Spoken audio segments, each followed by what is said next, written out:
Welcome to Chart of the Day Cafe for Tuesday, March 1st, 2016. Just going to read our disclaimer quickly. Trading stocks is a high level of risk and viewers should complete their own due diligence on any stock or underlying that they intend to own. 100% of the content of this video and communique is intended for journalistic and educational purposes only. This video and all indicators, strategies, and articles herein should not be construed as investment advice. Thank you for your patience with that. So in our videos lately, we've been stepping back to take a look at things in a monthly time frame. So we are looking at the IWM, the ETF that represents the Russell 2000, on a 5-year monthly time frame. So we pay particular attention to this blue channel that we've got marked on our chart because the Russell really paid attention to this channel, traded within it through much of 2014, and then had this breakout to the upside in early 2015.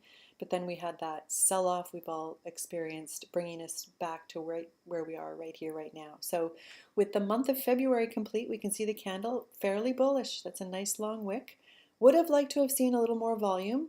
I've got this candle within the channel marked with this little green line here because to me it was the candle that really provided the thrust and the volume. See the volume come in? It started the move up and out. It was bullish, then it moved higher, higher, indecisive at the blue channel line, and then higher with a breakout.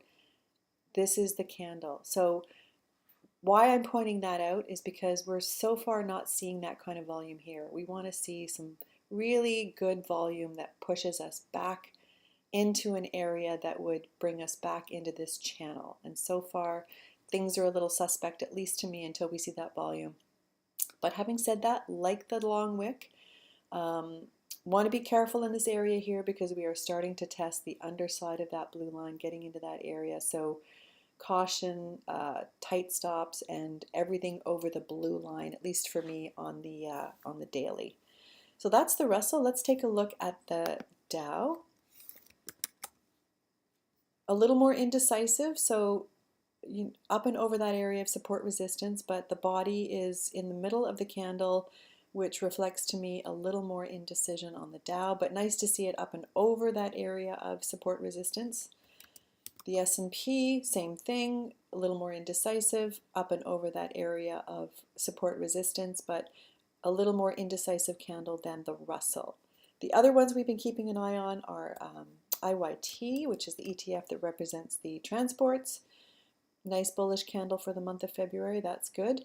And XLI, the industrials, which I am particularly interested in right here, right now. So nice bullish candle for the month of February. Things worth noting, we mentioned in our video last Thursday the G20 were meeting, but they did not decide anything worth mentioning. Some of their participants were calling for a consolidated global effort on markets. Nothing was decided, but China, the People's PBOC, announced yesterday a cut to its reserve requirements, which is an easing measure. So China added more liquidity into the market earlier this week, and India came out with a new budget the other day that was pretty stimulative for their economy. So that's why I'm paying particular attention to the industrials and how they behave here, because maybe those measures will be enough to pick the industrials up, the transports up, and then the other indexes with it. But until we get that volume and nice follow through, everything is a little suspect here. The other thing I wanted to mention is UUP, the US dollar. This is the month of February candle, long wick. The currency headwind was a big issue earlier in the year. This would suggest some strength coming back into the US dollar, at least to me. We'll have to see and wait for follow through, but if that starts to occur, that's going to provide some headwinds. So keeping an eye on the US dollar for sure. So net, getting back to the IWM, I'm going to pull it in from the monthly to the 2-year weekly to show you that we are in an area where we're coming up to the bottom of that channel. There's a jobs report coming out later in the week that's pretty important, so you want to be super careful, but nice to see price on the weekly up and over that blue 8-day EMA. So should we get some follow through and some continued strength in the markets, and I have to say I'm filming this at about 9 a.m. on Tuesday morning, The futures are all green. Shanghai was up overnight. Europe looks solid, led particularly by Germany, which is important and something that I look for. So should we get some follow through, I'm going to run through some old chart of the day cafe picks that look like they might be worth looking at here. Skyworks Solutions coming up to this area of support and resistance, but if the market continues to be strong, I would look for Skyworks to break through that area. I'm going to move it away from the 2-year weekly to the 9-month daily. And you know what, chart of the day cafe, it's all about value and growth. Skyworks Solutions is loaded with it. So it's up and over that 8-day EMA, but coming up to this area of resistance. The score on it is 1.62, really high value score. So I would be looking at Skyworks. Apple is looking, it's up and over that 8-day EMA, looking like it may want to break out of this wedge. We will see. Disney is looking pretty strong, and again, Disney's trading in this little wedge pattern here. I would expect a breakout should the markets remain strong. Disney has a score of 1.41, which is really nice and high. And the last one I wanted to flag for you is Marathon Petroleum.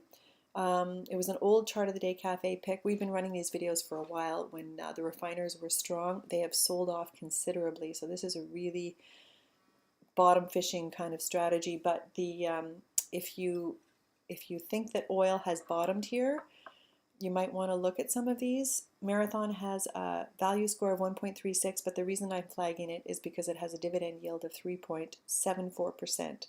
So it's undervalued and it has a dividend.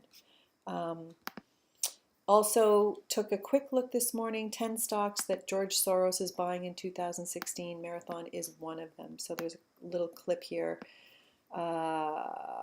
He's increased his stake.